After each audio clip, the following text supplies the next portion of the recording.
उपस्थित साथियों नमस्कार। आप सभी का तहे दिल से हृदय तल से स्वागत करता हूं। उत्तर प्रदेश सब इंस्पेक्टर की परीक्षा का रिजल्ट हम सभी कर रहे हैं, लेकिन सबसे बड़ी बात यह है कि इस बार जो कट ऑफ को लेकर इतना गर्मा गर्मी है, गहमा गहमी है कि वो विद्यार्थी जो 140 प्रश्न सही करा है, अर्थात 200 साढ़े 300 अंक उसके बन रहे हैं, फिर भी वो दुविधा में, संशय में है कि क्या होगा। फिजिकल में भी डाउट है, क्योंकि अलग अलग कट ऑफ जो आपको अलग अलग माध्यम से बताई गई हैं, कुछ इस तरह के डेटा के माध्यम से बताई गई हैं कि आपको लग रहा है ऐसा कि ऑफिशियली कहीं यही कट ऑफ ना लग जाए, तो आपके अंदर संशय पलना स्वाभाविक है। तो जाहिर सी बात है, एक बात बहुत ज़रूरी जान लीजिए कि इस बात का कोई दावा नहीं कर सकता है कि कट ऑफ कितनी लगी।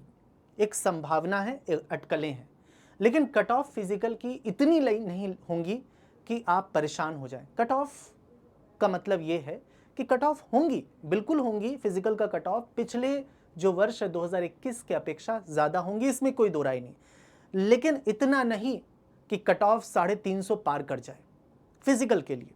बाकी फाइनल के कट ऑफ की चर्चा तो होनी ही नहीं चाहिए, क्योंकि क्या होगा फिजिकल के बाद, नॉर्मलाइजेशन क्या चीज़ें होंगी, क्या कैलकुलेशन होगा, उन सारी बातें आप जानते हैं कि नॉर्मलाइजेशन संदिग्ध है, ट्रांसपेरेंट नहीं है।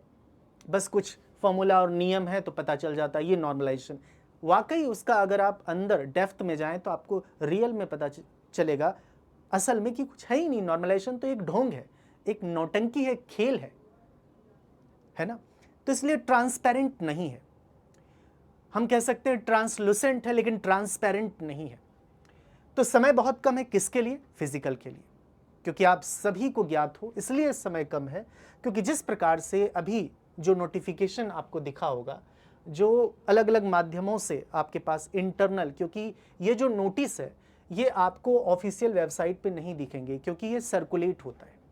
और ये सर्कुलेट नोटिस का मतलब है अलग अलग पदाधिकारियों के पास ये नोटिस जारी होता है कि वो अपने जो आने वाली जो परीक्षा, उत्तर प्रदेश सब इंस्पेक्टर की जो उप निरीक्षक की जो परीक्षा है, उनके लिए ये मतलब नोटिस जारी की गई कि सभी विषय है कि उप निरीक्षक नागरिक पुलिस एवं समकक्ष पदों पर सीधी भर्ती 2025 के अंतर्गत अभिलेखों की समीक्षा, अर्थात डॉक्यूमेंट वेरिफिकेशन एवं शारीरिक मानक परीक्षण, जिसे हम कहते हैं पीएसटी, फिजिकल स्टैंडर्ड टेस्ट, और ब्रैकेट में बाकायदा लिखा डीवीपीएसटी कराए जाने हेतु डीवीपीएसटी दल समिति के गठन के संबंध में, ये गठन के संबंध में। और इसमें बाकायदा कहता भी है, कृपया अवगत कराना है कि उप निरीक्षक नागरिक पुलिस अर्थात एसआई एवं समकक्ष पदों पर सीधी भर्ती 2025 की चयन प्रक्रिया के अंतर्गत लिखित परीक्षा में अभ्यर्थियों के अभिलेखों की संवेक्षण शारीरिक मानक परीक्षण की कार्यवाही माह मई 2026 के प्रथम सप्ताह से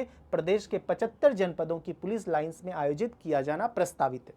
यहाँ पे जो शब्द है प्रस्तावित है, इससे आप ये अंदाजा लगा सकते हैं कि अगर मई, और बाकायदा इसमें आप देख सकते हैं कि बोल्ड लेटर में प्रॉपर लिखा गया मई 2026 के प्रथम सप्ताह, फर्स्ट वीक। इसका मतलब है वो 6 तारीख 7 तारीख 6 और 7 मई के करीब करीब ये प्रस्तावित है, आयोजित किया जाएगा। कुल कितने? 75 जनपदों को ये जारी किया गया, ये सूचना इंटरनल दी गई है जितने भी पदाधिकारी हैं। तो जाहिर सी बात है, इसमें बोला गया प्रदेश के समस्त जनपदों एवं अभिलेखों की समीक्षा एवं शारीरिक मानक परीक्षण दल का गठन किया जाना है।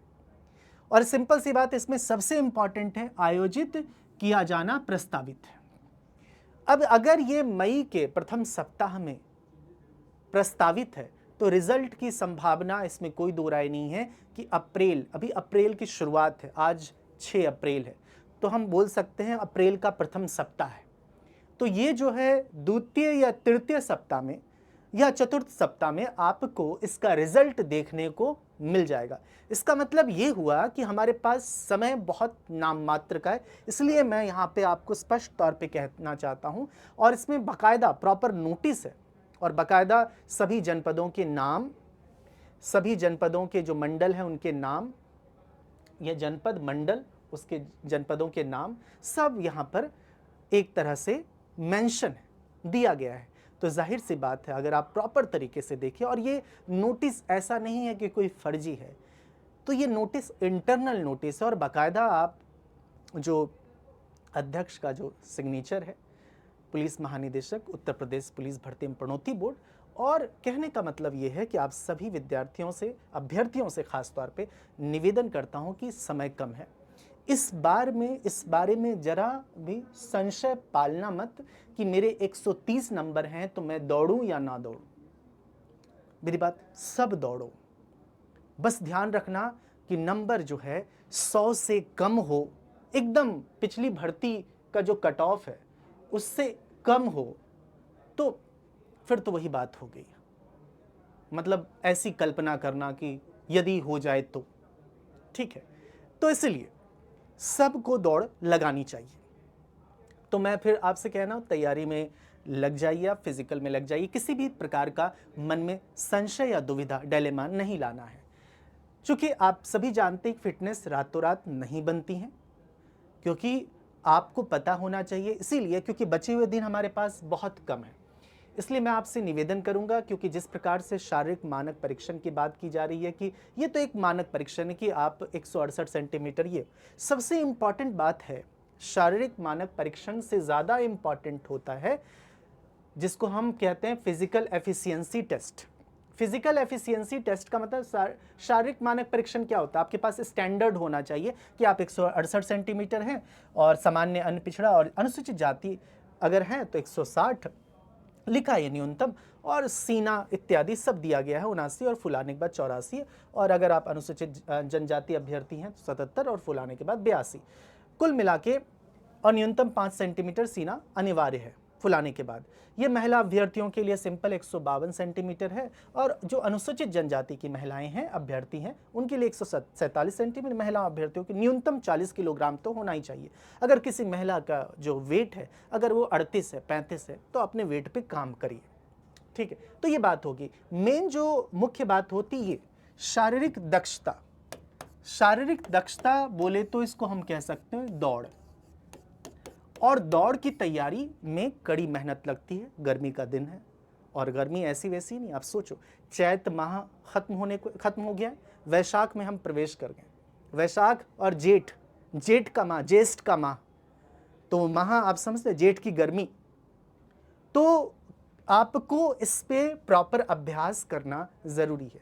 ये नहीं कि आप अपने आप को कुछ करने के लिए, अतिरिक्त बेहतर प्रदर्शन करने के लिए कुछ इस प्रकार के रसायन वगैरह का सेवन करें या कुछ इंजेक्शन लगवाएं, उसका कोई लाभ नहीं है, पकड़े जाने पे जीवन खराब है।